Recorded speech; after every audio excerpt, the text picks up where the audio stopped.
How's it going, everyone? So finally back here with you guys, and I'm getting ready to put the SR20 back together.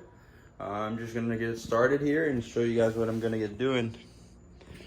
So we pretty much have everything ready. I got everything, all the parts and the pistons, crank and stuff that I needed. Got the block, got it all clean. Everything's pretty much ready to go. And let me just show you guys what we got here. So I went in, I got a new crank, new SR crank, new pistons and rods, new rings, new bearings, and all new seals and stuff like that. And we're just gonna do a full rebuild on the bottom end right now, and then I'll show you guys what I'm gonna do to the top end once I get ready to put that head on, and we'll go from there. So let me just get started on what I have to do here now, and we'll show you guys how to do the build on this, and I don't know, we'll try it out, see how this SR works when I'm done with it. So right now I'm getting ready to drop the crank in.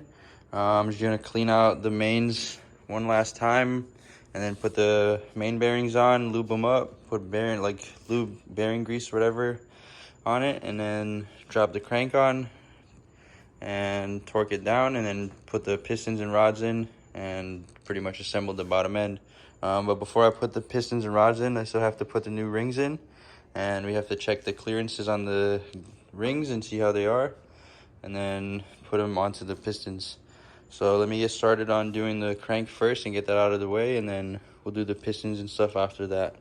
I'm gonna start doing the rod, cleaning that stuff out, and then I'll show you guys once it's all ready to go and I'm putting it all in there. All right, so pretty much got everything ready to go. I installed the main bearings on the block and on the main caps, and I'm pretty much ready to drop the new crank in and spin it and see how it is. So I'm just gonna put some engine assembly lube on it, and let's put it together.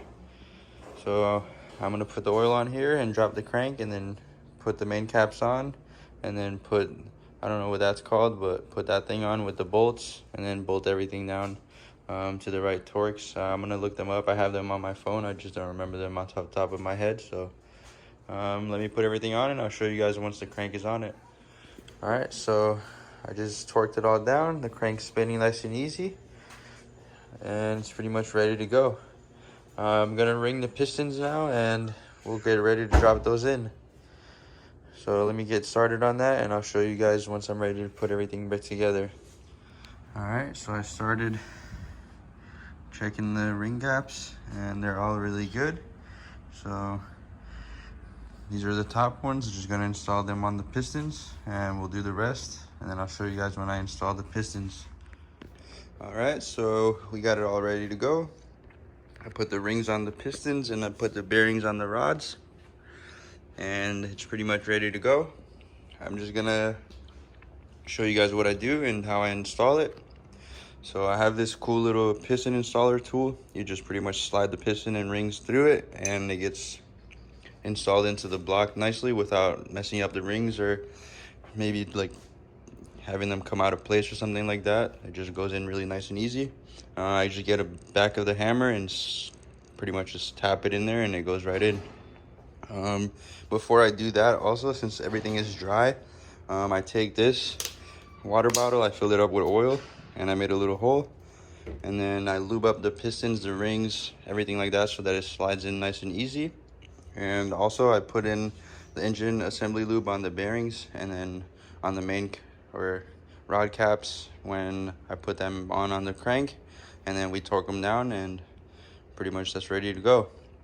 So let me start putting the pistons in, and I'll show you guys once I have it all ready. All right, so we installed all the pistons and torqued them all down. Everything's spinning nice and easy, just how it should. So shouldn't have any problems. And just put it all back together. Now I'm gonna get ready to put the oil pan on, and we'll finish it off with putting the timing cover on and the oil pan. So let me get all of that done, and then I'll show you guys once it's ready. All right, so I got the front cover and the rear cover, or rear main seal, whatever it's called. I don't know the name of the cover. installed onto the motor, and I'm getting ready to install the oil pan. So let me just put the RTV on that, and then I'm gonna put it down and pretty much ready to go. So I'll show you guys once it's all done. All right, so we got it all back together. The bottom end's ready to go and pretty much ready to put the head on it. So that's pretty much it for this video.